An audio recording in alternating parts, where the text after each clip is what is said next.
ক্ষমতার জন্য ফকির মিসকিন বস্তির ছেলেমেয়েরা আজকে বড় বড় রাজনৈতিক দলের নেতা হয়েছে। গত 54 বছর এই জাতির সবচেয়ে ক্ষতিকর শত্রুকে বন্ধু আকারে আমাদের সামনে পরিচয় করিয়েছে। আমাদের বক্তব্য খুব পরিষ্কার, বাংলাদেশ 5ই আগস্টের অতীতে ফিরে যাবে না। বাংলাদেশে আওয়ামী লীগ ফিরে আসতে পারবে না।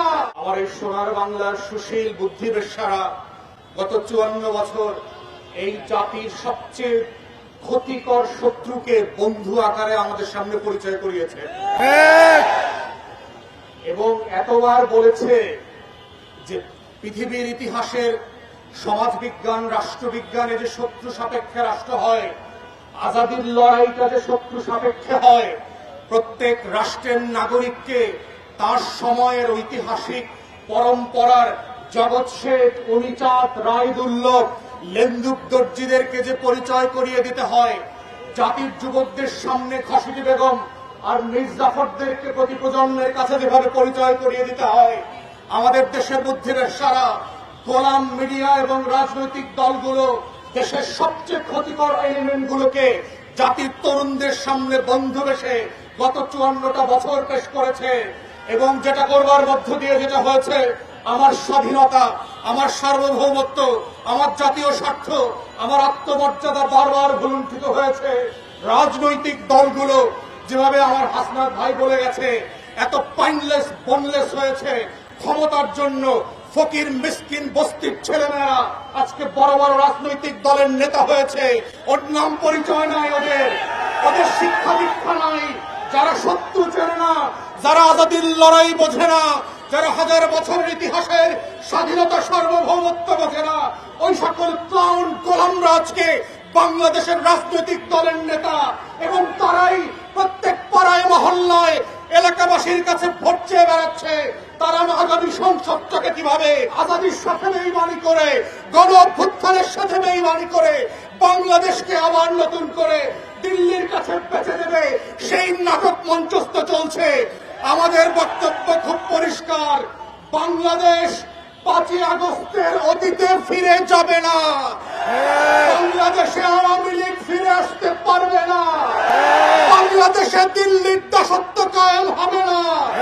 বাংলাদেশে কত সাংবাদিক সুশীলরা এদেশের আজাদির লড়াইকে দিল্লির কাছে বেচে দিতে পারবে না। এই বক্তব্য খুব পরিষ্কার।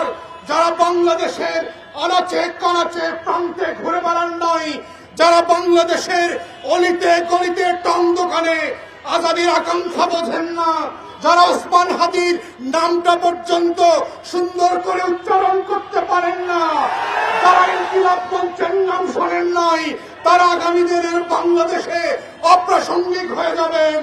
এবং এটাই হচ্ছে আগামী দিনের রাজনীতির মূল তত্ত্ব কথা। এটাই হচ্ছে আজাদির বাংলাদেশ, এটাই হচ্ছে বাংলাদেশ 2। এবং সেই বাংলাদেশ 2 লড়াইতে একটা দুইটা বুলেট না, লক্ষ বুলেট দিয়েও এই আজাদির লড়াই বন্ধ করা যাবে না। আপনারা বারবার চেষ্টা করেছেন, হেফাজতের গণহত্যা হয়েছে, 1,64,000 বুলেট পেরেছিলেন, আওয়ামী লীগ ক্ষমতায় থাকতে পারে নাই। বিরোধী দলের 15,000 নেতা কর্মীকে গুম খুন করেছেন, আওয়ামী লীগ ক্ষমতায় থাকতে পারে নাই।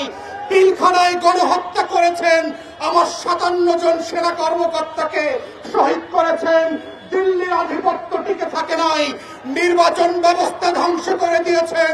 16 বছর ধরে গোলাম গণমাধ্যম দিয়ে বাংলাদেশের আজাদির বিপক্ষে প্রত্যেক দিন তথ্য সন্ত্রাস করেছেন, আওয়ামী লীগ ক্ষমতায় থাকতে পারে নাই। পরিষ্কার বক্তব্য, বাংলাদেশের মাটির রং বোঝেন নাই, আজাদির রং চেনেন নাই। ওটা আওয়ামী লীগের পতাকার রং না, ওটা লাল সবুজের রং। ওটার জন্য লক্ষ লক্ষ মানুষ জীবন দেওয়ার জন্য যেমন প্রস্তুত আছে, আগামী দিনেও থাকবে।